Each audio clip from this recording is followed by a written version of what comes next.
Oh,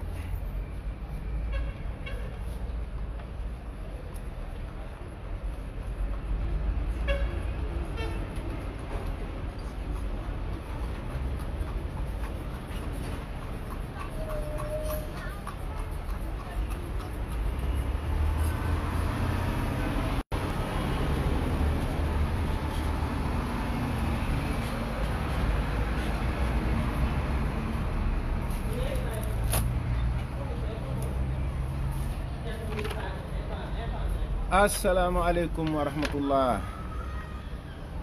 ñoo ngi leen di nuyu bu baax di leen ziar mbokk yi di leen sant bu baax di leen gërëm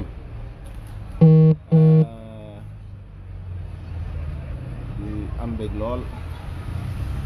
ci waxtaanaat ak yéen doxinu jamono. xam naa fi ma nekk bari na bruit mais bon c'est le Sénégal la daal oto yeeg yooyu kër yi daa tàng. jamono ji moom gis ngeen ni muy doxee maanaam ñu bari seeni laaj bari na jëm ci àddina bi lii fi xew fi mu toll nii muy changement yu bari yu ñu gis, tawat yeeg lu ñuy tuddee ay balaate kenn xamul lan la ak yu bari. mais yaakaar naa ku yàgg a topp jataay yi bii nga xam ne le son c'est plutôt le bruit. Voilà, son bi moom après bruit dëkk bi la kenn amul gàllaajam.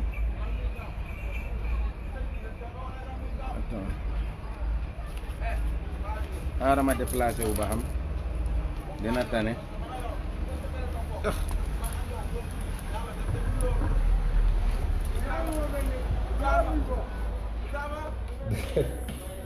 dëkk bee bari coow fee moom ça peut pas marcher. non c'est possible. hein? c'est pas kay boy dégg nga léegi lu ñu waroon waxtaan. waaw mais bien sûr comme doo noppi rek. waa léegi mën ngaa noppi. non non mën ngeen toog ah da ngeen di wax d'accord léegi ça va.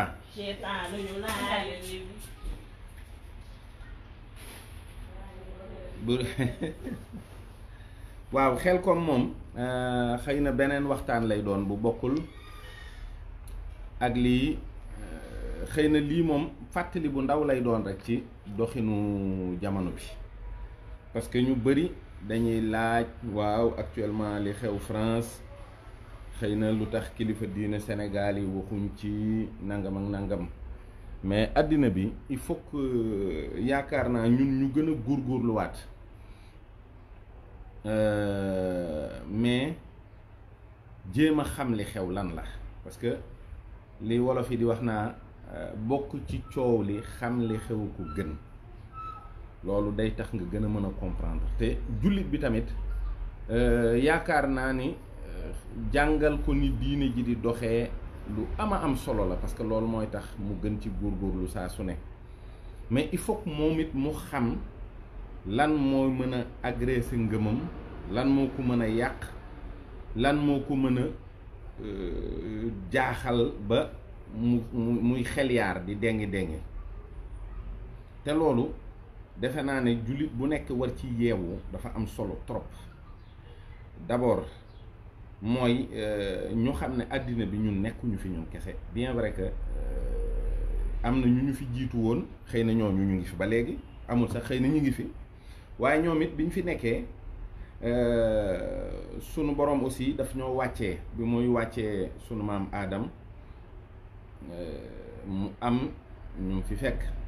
ñooñu moom jarul ñuy sori ci sunuy wax ci sunu diggante ak ñoom, xëy na yu bari mën na feeñ après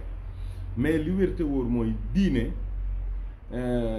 day dem di gën di tasaaroo ñi nekk maanaam ñi jëkk a feeñ mooy yahud yi,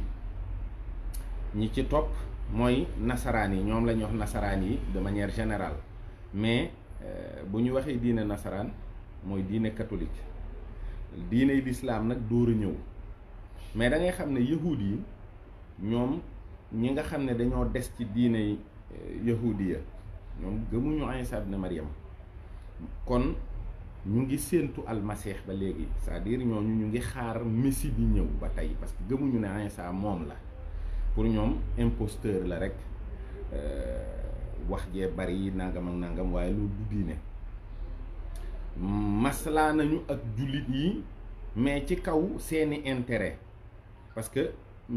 peuple la boo xam ne dañoo bari ay déplacement ba noppi, maanaam intérêt économique u àddina bi li ci ëpp ñoom ñoo ko yor, mais dañoo dem ba ci seen biir histoire ñu tasaaroo complètement jóge fi ñuy wax Palestine. donc bi ñu fa jógee ci la ñu tasaaroo. après nag lu bari jaar na fii, peste bi jaar na fii, li ñuy wax croisade yi jaar na fii, ba ay année 1400 nangam, période médiévale bi li ñuy wax, li tubaab bi di wax période médiévale jaar na fi. donc moom li ci spécial ci période boobu mooy xeex yi nga xam ne xeexu diine la dafa bari, parce que boobu l'islam yéeg na ba ay Espagne ak yooyu, ñenn ñi nga xam ne nguuruk Espagne bu njëkk ga ñi ngi ci, Portugal ci la bokk, Hollande ci la bokk ak yu demee noonu, tasaaroo bu bari am na, mais coow yi toujours mooy nit ki ci ban diine la nekk. gannaaw gi nag ci la inquisition yi am. inquisition yi boo ko déggee mooy diiney catholique ñoo jikki ba yàgg ñuy seet nit ñi fu seen ngëm toll ak nan lañ war a jëflanteek ñoom ba soit ñu dugg ci diine wala boog ñu fitnaal leen. loolu nag jur na lu bari ci ay fitna biir Europe. bi ñu defee loolu nag ba année 1500 yi dugg nga xam ne moom la ñuy wax presque ci la lu bari changé ci àddina boobu nag la xalaatkat yi nga xam ne ay xalaatkat yahud yu mag lañu, ñoom tàmbali di fexe ba ñoom duñ ci feeñ, waaye ci lañu jëflante ak xalaatkatu tubaab yu mag yi ak seen bindkat yu mag yi ak peintre yu mag yi ak artistes yu mag yi de manière générale. ñoom ñu nekk li ñuy wax ay mécènes, maanaam dañuy seet koo xam ne tey boroom xam-xam la waaye am yorul lu suukar café te bopp bi fees na dell, mais ñoom bu ñu waxtaanee ak ñoom dinañ xam ni kii ku ko financé dina def li nga bëgg. loolu moo tax ñu profiter encore ci li ñuy wax protestantisme bi muy feeñ, parce que Luther nga xam ne moom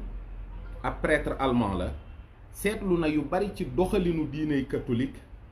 xam ni lii nii dëppawul ak dëgg-dëgg diine ja. mu jàmbat leen ko, ñu sobantal ko, mu génnee nag benn manifeste boo xam ne 93 ou 95 points ci la,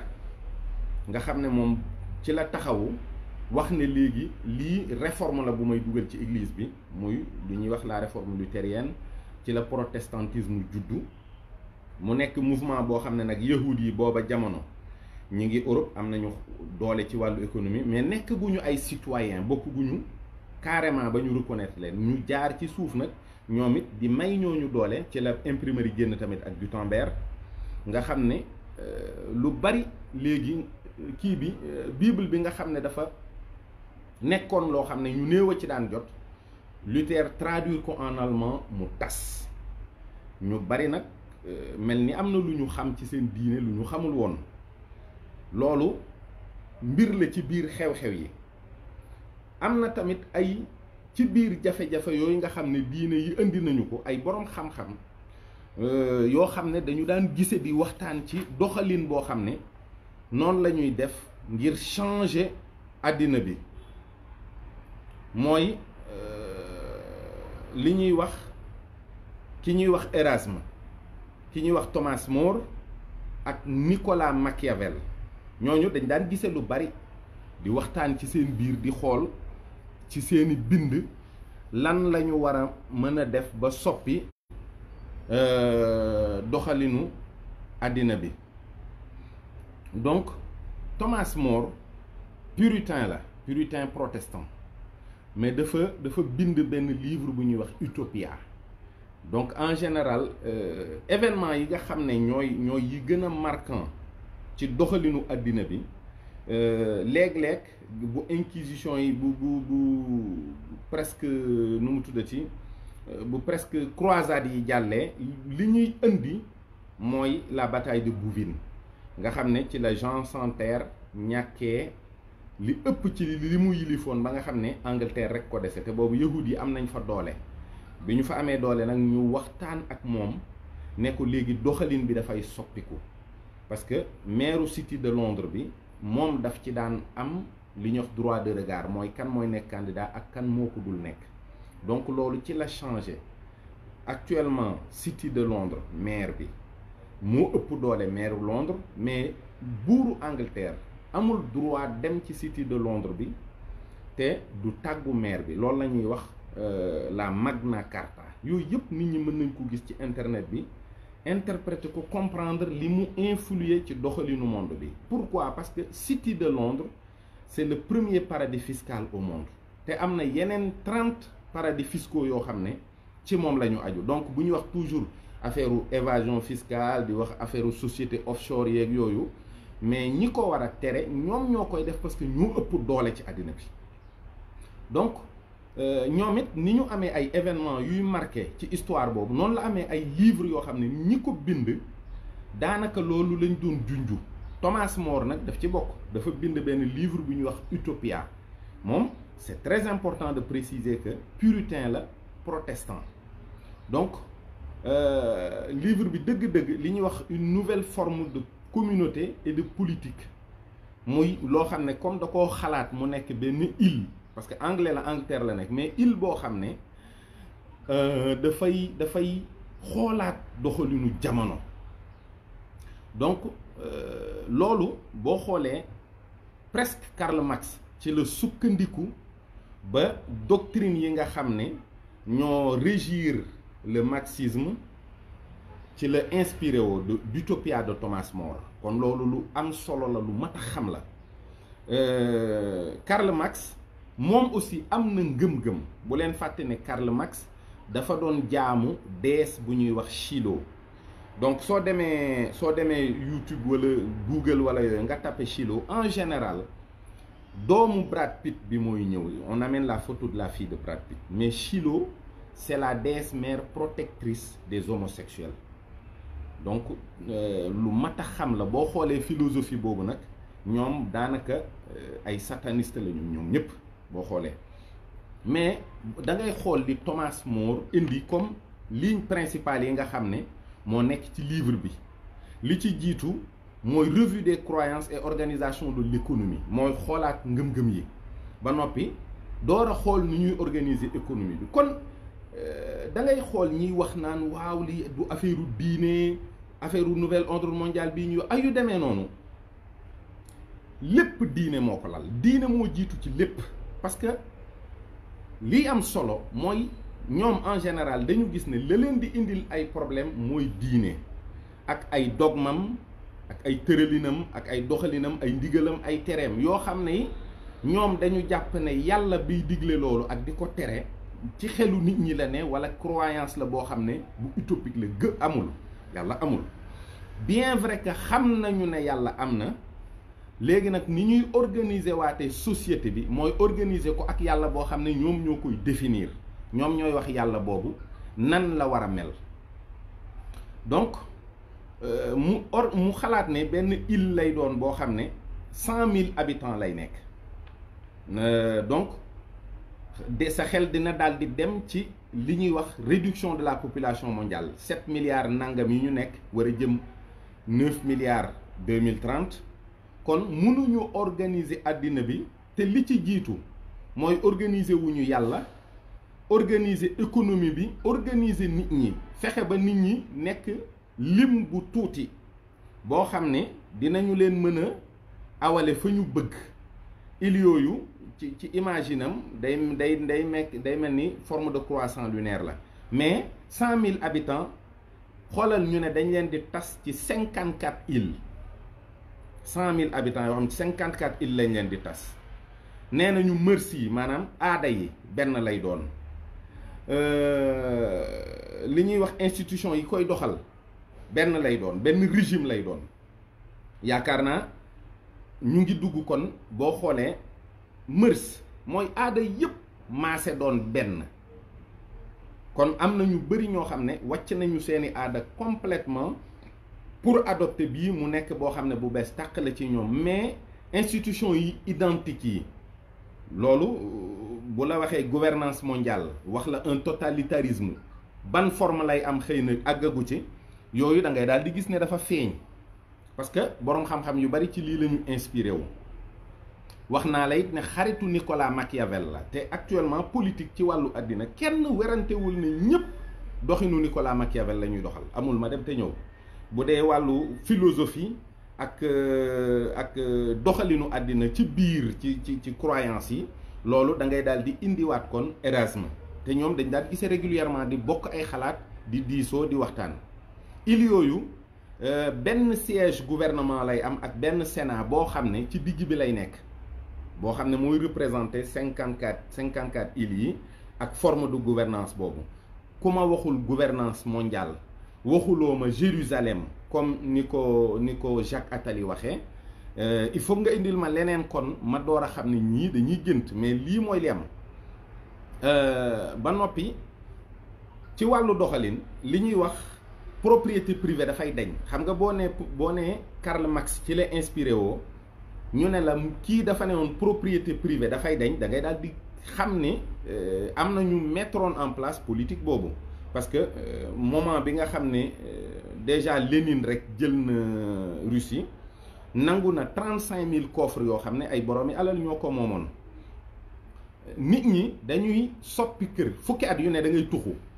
mais kër yi dañ leen di tirage au sort parce que même plan bi la même construction bi la ak lépp fii nag moo gën a am solo mooy li ñuy wax coexistence des religions multiples monothéistes maanaam même bu fekkee diine yi sax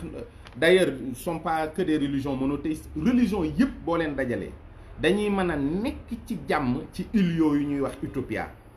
maanaam naka la ñuy mën a nekkee ci jàmm dañuy gëm benn yàlla un Dieu unique boo xam ne très puissant qu'on va appeler le Dieu Père donc loolu nag mooy dugal li ñuy wax œcuménisme mooy li ñuy wax le dialogue interreligieux yaakaar naa am na ñu tàmbali woon di ko dox fii ci Sénégal mais dialogue interreligieux mooy lan ci ni ma ko mën a misaalee ci koo xam ne ab jullit la ak koo xam ne du ab jullit ak diine ju mën a bokk dina valable du mën a dindi lii c'est-à-dire man jullit bi biñ may jàngal tawxiid dañu ma ni am na ñaar fukki melo yu sax ci wàllu yàlla ak ñaar fukki melo yoo xam ne dafa jomb ci wàllu yàlla kële nag maanaam gëm na ne yàlla am na waaye dafa gëm xëy na ne yàlla dafa am doom wala am na yàlla bu ñu jur wala yàlla am bant la wala yàlla am garab la moo xam waaye man ci ñaar fukki poñ yi nga xam ne moom la ñu ma melo yi ñu ma jàngal ci yi sax ci wàllu yàlla am na ci an nafsiya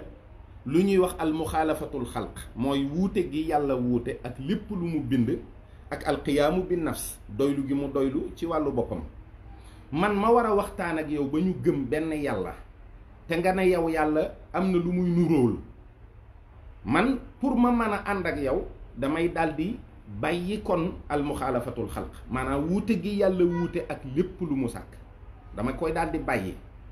maanaam bu fekkee ne yow sa yàlla nag dem na ba xam ni am na lu muy nuróol maanaam moo xam garab la wala moo xam nit la am na lu mu aajowoo lu saxul ci moom wala loo xam ne dañ koy mën a misaale wala ñu melal ko muy moo xam muy couleur la wala muy taay te saxul ci moom kon bu boobaa yàlla jooju day wuute ak sama bos bii nga xam ne moom alqiyaamu bin nafs la dafa doylu ci boppam kon man nan laay def ngir mën a dialoguer ak yow ci wàllu diine ba nga xam ne dañuy mën a ànd loolu sama diine duma ko may sama diine mayuma ci wàllu yàlla wàllu tawxiid may waxtaan ak ku dul jullit ngir moom ak man nu bokk gëm benn yàlla bi te moom nanguwumaa fekk si ci lii ma nekk ndax xam naa ne sama diine mooy diine fa yàlla kon bu wàcc dee am rek bu ma wàccee dara man sama ngëm daal di yàqu ba tey am na loo xam ne parce que dégg naa am na benn prêtre sénégalais bu bind pape bi ndeysaan lettre bu doy waar mais dafa am loo xam ne ku dul jullit munu ko wax parce que day am ñoo xam ne dañ naan la doo jullit sa yoon nekku ci wala waroo ko wax mais ça c'est des faits historiques boo xoolee bi franc-maçonnerie xewee pape Pie XII moo jëkk a def une bulle pontificale pour condamner la franc-maçonnerie donc après Pie XII pape bu ci mës a topp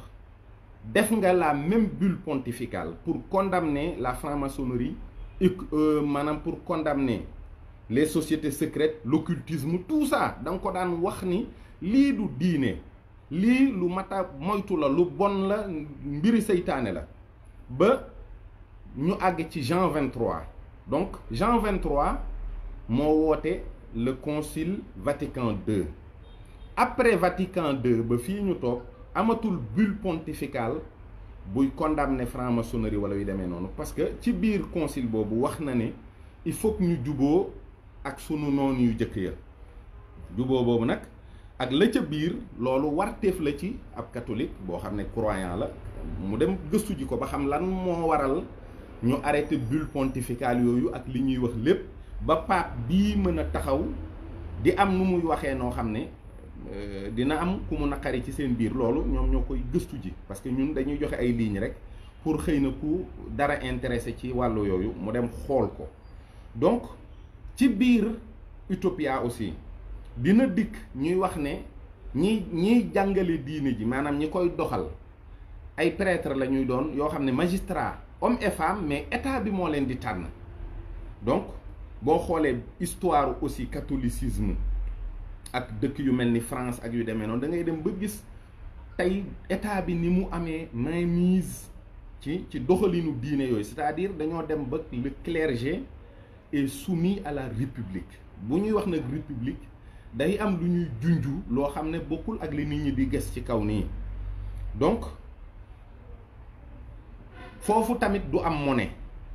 monnaie boo demee maanaam marché wala ci centre commercial da ngay jël li nga soxla dem kon am na leneen lu muy xalaatloo nit ñi parce que la crypto-monnaie c'est pas une monnaie palpable te fa lañ jëm loolu la ñu maanaam crypto-monnaie bi ñuy wax ak maanaam paiement digital nit ki ñëw ci benn magasin dugg jël lim soxla bu demee bay génn teg baaraamam ci benn terminal mu jël empreinte am mu dem mais moom xam na ni dina fay mais loolu mooy indi li ñuy wax l'existence de la crypto-monnaie donc aussi nombre de villes yooyu day baax tamit ñu xool ay mbir yu mel ni parce que Icon City ak ville connectée yooyu dañuy dox sur le même principe c'est-à-dire dëkk la yoo xam ne day am crypto-monnaie xaalis yii nii du fa dox boo xoolee bu Icon bi sax ay coin la xawma noonu lañ koy waxee moom fortune personnelle am aussi mi ngi élevé wu ci li ñu wax 80 millions de dollars donc amul ay moyens pour financer une ville qui coûte 6 milliards de dollars am na ay financement yoo xam ne ay financement chinois lay doon parce que chinois yi aussi dañuy créer waat li ñuy wax la route de la soie parce que groupe yi séq lii jubóowuñ ci seen biir wala dañuy giiroo àddina bi d'une certaine manière boo xam ne ku ne da ngay am ay points yoo xam ne ci biir axe yooyu day am noo ciy taxawee donc xam aussi que peut-être ay franc-maçon ay illuminati mën nañoo bañ a nekk ci ginnaaw ay kan sinon d'autres financements parce que am na ci groupe bi ñoo xam ne presque à hauteur d'1 milliard de dollars ñooñu ay chinois lañu donc loolu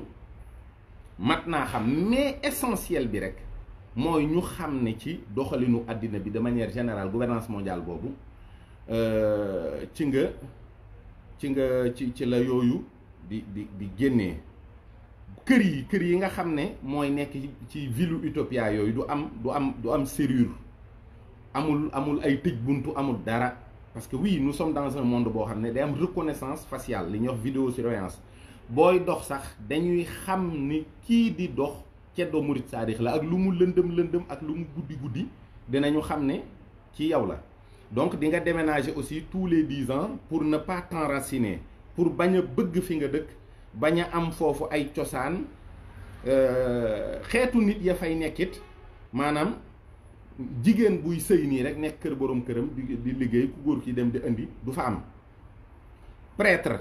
du fa am boo xam ne maanaam liggéeyam yëpp mooy yëpp tàmbale ci diine ji te yem ci sëriñ seek xeet yooyu yëpp. Du am yelwaankat, du am li ñuy wax noble, du am li ñuy wax valet, ay jaam. maanaam ñoo amul, nit ñëpp benn la ñuy doon, benn discrimination du fa am. Journée de travail de 6 heures ak service agricole de 2 ans minimum. Bu fekkee nit ki tamit nee nañu dafa jéem a génn ci système bi, bu boobaa dootul nekk un homme libre, maanaam esclave lay nekk boo xam ne day liggéey lu bari, tey nangu ndigal lu bari, maanaam dañ koy jàngal li ñuy wax obéissance. Dëkk boo xam ne amul discrimination, amul benn forme de discrimination, ñan ñoo mën a xeex pour loolu am? Parce que tamit da ngay xam ne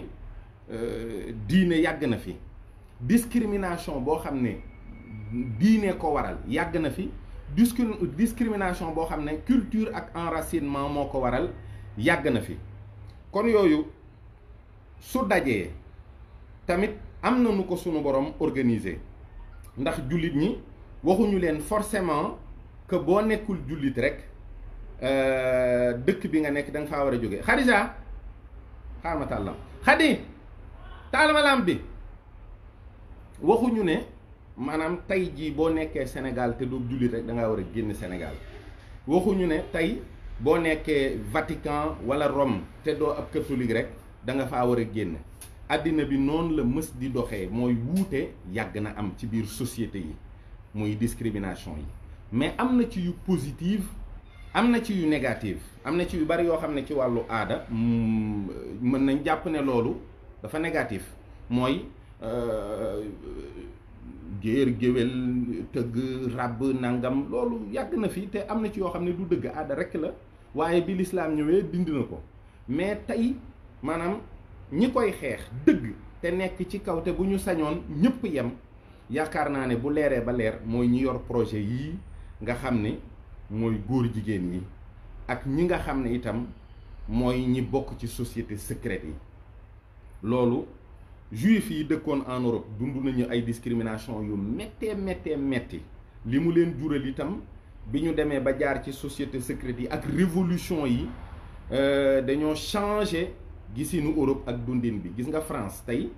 bon particulièrement bi ñu defee révolution française lu ñu njëkk a wax liberté, égalité, fraternité. est-ce que liberté am na France tey? ñi fay dund xam nañ ne France amatul liberté. 21 heures hop couvre-feu. donc au nom d'une maladie boo xam ne kenn xamul fu mu jógee, kenn xamul fu mu jógee, mooy am na ay brevets yoo xam ne déposé nañu ko en 2010 fondation Rockefeller ak Gavi pour ay période yoo xam ne épidémie yu mel nii day am. experts yi nga xam ne sunu borom ñëpp dogal nañ ne ñoo man ci feebar yi, bi ñu waxee ne nit ñi dañoo war a jëm ndijoor ñu jëm càmmoñ, ñiy joxe comme argument di wax ne li ñu diine digal mooy bu xew-xew yu mel ni amee ñu déglu docteur yi. mais docteur yooyu actuellement ci àddina bi rawultu moo ci sut, te li mu wax lépp gouvernement yi dañ ne du ñu def loolu. kon y a problème forcément. pourquoi ñi gën a mën a faj feebar yi wax ne feebar bi garab gii da koy faj, wane ne am na efficacité, wane ay résultats, wax ne def leen nii, gouvernement bi wax ne def leen ne, kon léegi docteurs yi ak gouvernement yi buñ jubawul nan ngeen di def?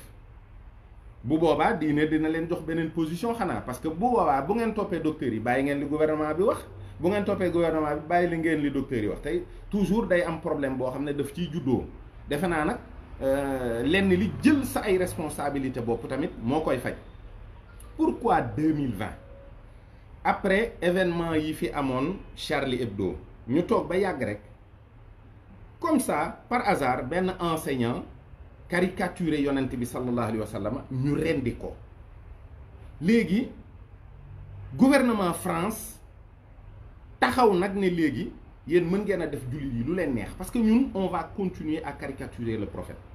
am na ay jullit yoo xam ne tey ñàkk a xam diine tax na ñu naan waaw lii dafa ñaaw. waxuma la jullit waxuma la sax ab yéefar mais bépp jullit boo xam ne saaga nga yonent bi te tey ko dañ laa war a rey loolu mooy li am. kon bu ko yéefar defee wax ne maa ko tey continuer di ko def am na lu mu bëgg mooy nag il faut que nit ñi xam ne ñiy jàpp ne bëgguñu chaos bi am chaos bi mooy seen objectif moo tax la disparition des communautés am mooy communauté yi ci seen bopp andi xeexoo boo xam ne ak ŋaayoo ak xiiroo ak bañante boo xam ne forcément nit ñi dinañu jël lépp teg ko ci kaw table bi ne il faut que ñu réorganiser àddina bi lii c'est juste dans la marche de ce qu'on appelle la mondialisation. lii moom munul ñàkk sax nga comprendre noonu mbir yi. aujourd'hui économie bii ngeen di gis muy effondré wu ñu naan waaw tubaab yi ñemewuñu loolu waaye seen xaalis a ngi naaw ah kay parce que gouvernement yi ngeen di gis mais gouvernement yi depuis les révolutions yi am ci àddina bi dafa am ñu organiser révolution yi armée boroom xalaat yi ci ay xalaat armée peuple bi ci ay armes ñu dooru jóg nag def li ñuy wax révolution contre les aristocrates yi doomi buur yi kenn mësu leen a yilif maanaam doo dem Kajoor wala Bawol wala France gu jëkk ga wala Angleterre gu jëkk ga ba ñëw ñu ne la doomu buur bii day moo fal waaye diw rek la ragal diw moomu bu ko nee taalal dëkk bi sax mu taal ko ça ne marchait pas comme ça buur bi moo doon décider moom mu ànd ak li ñuy wax clergé bi nitu diine bi. européens yi juifs yi dañ leen a nax bi ñu demee ba maîtriser économie Europe ba téye ko ñoo créer révolution yi donc ñoom du ñu feeñ mukk mais ñoom ñoo nekk ci kaw tout le temps te ay clan la c'est-à-dire buñ la waxee li Rothschild yi liggéey depuis seen baay nga xam ne Amster Mayer Rothschild moom ci boppam moo am juróomi doom yu góor Nathan dem Angleterre kii dem Paris kii dem Vienne kii dem Rome kii des fi ak baayam ak rabbin bi ñuy wax Baal Shem Tov nga xam ne moo créé branche hassidique bi te Baal Shem Tov ci la Lubavitch yi jóge ak yeneen clan ak Chine ci boppam ñooñu ñëpp actuellement kenn ku ne da ngay xool bu ñu organiser àddina bi nan ngay def ba jiitu ak boo jiitoo ban cër ngay am. donc gëm leen ni rek fu ngeen gisee ay pexe yu mel noonu ba tax yéen ci seen bopp ngeen di remettre en cause diine l'islam wala tëralinu diine l'islam ñooñu ñu ngi bëgg a am li ñu soxla ci yéen mooy nit ki dem ba yonent yàlla Muhammad mi nga xam ne waru koo yemale ak dara ba moom si boppam bu ko saaga woon moo war a rey boppam balaa kenn di ko rey muy xel yaar ci ne est-ce que buñ ko saagaa jar nañu rey nit wala jar na xeex bi am wala coono yi am. te bu leen fàtte ne ci biir confinement bi lakk nañ fi 3 cathédrales ci biir France doo xoolee di nga ko gis lakk nañ fi ay cathédrales te pourtant loolu lañ bëggoon c'est-à-dire bu ñu lakkee ay cathédrales ba noppi caricaturer prophète Mohammed ak feneen ñooñu dal di jóg nag kenn ku ne di xeex ak sa morom di rey sa morom di dal sa kaw mais Macron bu dee président la boo xam ne dans son pays am na lu mat 5 millions français te mu taxaw war a calmer situation bi war a gérer les affaires war a wax nit ñi dal leen lii ëpp naa def comme buñ ko defee nii lay demee lii lay jur nañ ko bàyyi déedéet c'est lui-même qui fait en sorte que les choses s'embrasent encore moom ci boppam au nom de quelle liberté d'expression parce que bu leen fàtte ni Dieu donné mbla mais moom dafa ne Shoah amul mooy li ñu doon wax four crématoire yeeg juif yi ñu doon rek yooyu yëpp mais tey ay compte YouTube am ak léppam la ñu tëj mais pourtant day wax rek day wax c'est au nom de la liberté. Alors pourquoi ñu nangu ñuy laal ñenn ñi ak di leen saboter ak di leen saaga te nangu lu ñu ko ñi ci des? C'est deux extrémités nag, c'est les juifs et les musulmans. Mais entre les juifs et les musulmans, France catholique amatu fa, c'est-à-dire ay abrutis ñoo fa nekk, c'est-à-dire français yi maanaam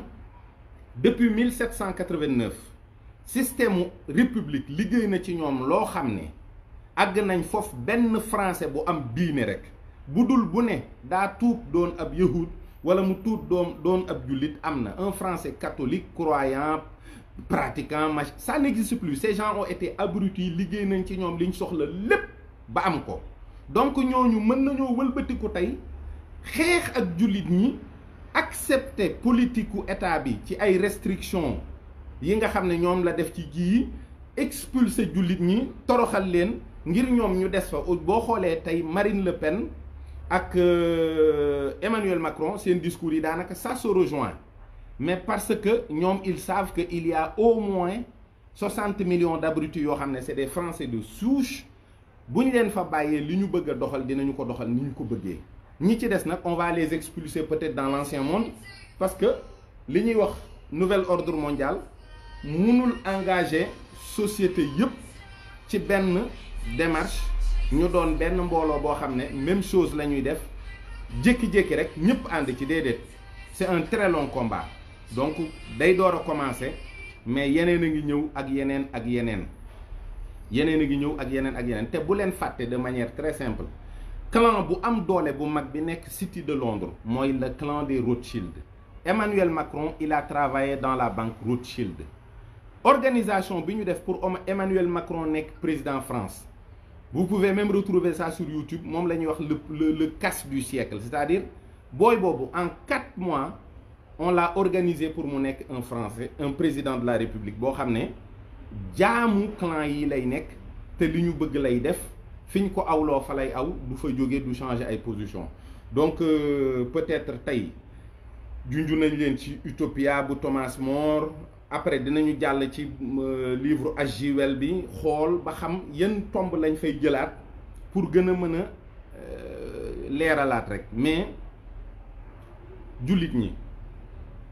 bu leen xel yaar ci seen diine bu leen xel yaar ci seenu bu yonent bu leen xel yaar mukk ne yéen a nekk ci dëgg ba keroog ngeen di xel yaar wala ngeen koy wacc bu boobaa la leen di wax ne lii du dëgg wallahi musiba lay doon boo xam ne ñëpp a ciy teg bët. mooy li yàlla wax ci alxuraan ne nit ñi day topp nañu wutum alal mu mel ni ay nelaw ba keroog bàmmeel yi di leen yee. alxaakumu takasuru xatta zurtumul maqaabira. yàlla na nu yàlla defal tawféex dimbali ñu ndax waxtu wi dafa jot te ñi ngi noddu ñu ngi leen di balu àq bu baax di leen ñaanal jàmm fu ngeen nekk asalaamaaleykum wa rahmatullahi taala wa barakaatuhu. yeneen yaa ngi ñëw incha allah.